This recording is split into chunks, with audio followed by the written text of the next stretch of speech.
The prince becomes a shepherd. One day Moses saw an Egyptian beating a Hebrew slave. Though Moses had been raised and educated as a prince in Pharaoh's palace, he too was a Hebrew. He had to help the slave. Glancing around to make sure nobody was watching, Moses attacked the cruel slave master. In the fight which followed, Moses killed the Egyptian. Quickly, he buried the body. The next day, Moses saw two Hebrews fighting. He tried to stop them. One said, "Will you kill me as you killed the Egyptian?" Moses was afraid. Everybody knew about yesterday. Pharaoh knew. Moses had to escape. He went to a country called Midian. While Moses rested by a well, the 7 daughters of the priest of Midian filled the troughs to water their father's flock. Other shepherds tried to push them aside. Moses protected and helped the women. "You're home early." Reuel, the girl's father, exclaimed. When the girls explained why, he said, "Bring the man here." Moses lived with Reuel, who was also called Jethro. Later, Moses married Reuel's oldest daughter.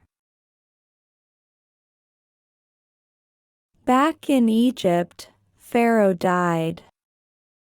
God's people, the Hebrews, were still slaves. How they groaned in their suffering, how they prayed for God's help. God heard their prayers. Moses did not know it, but God planned to use him to help the enslaved Hebrews. 40 years had passed since Moses left Egypt. He was shepherd of Reuel's flock.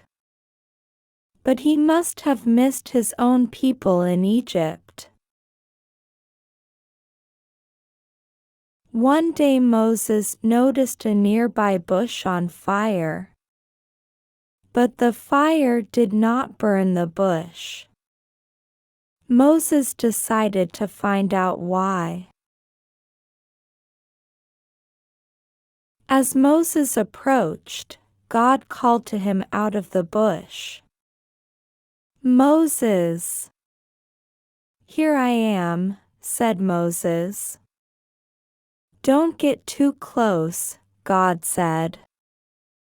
"Take off your sandals, because the place where you stand is holy ground. I will send you to Pharaoh to bring my people out of Egypt," God said. But Moses was afraid to go. Then God showed Moses his great power.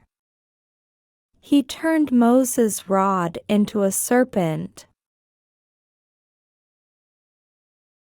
When Moses picked up the serpent by the tail, it became a rod once more. God gave another sign. "Put your hand on your chest," he commanded. Moses did so. His hand turned white with leprosy.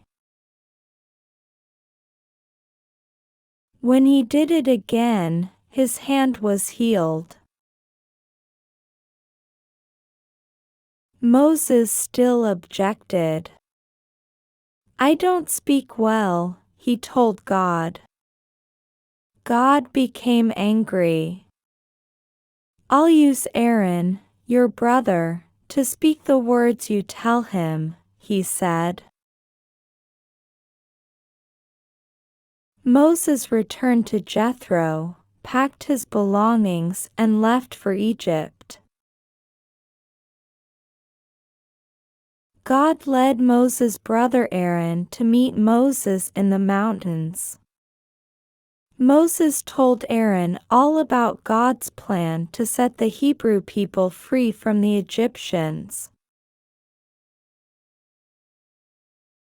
Together, they carried the news to the Hebrew leaders. When Moses showed the signs to the Hebrew elders, they knew God would help them. Together, they bowed in worship. Bravely, Moses and Aaron went to Pharaoh. God says, "Let my people go," they told him. "I will not let Israel go," Pharaoh answered.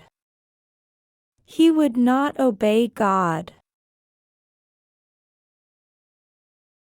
God would have to use his great power to change Pharaoh's mind.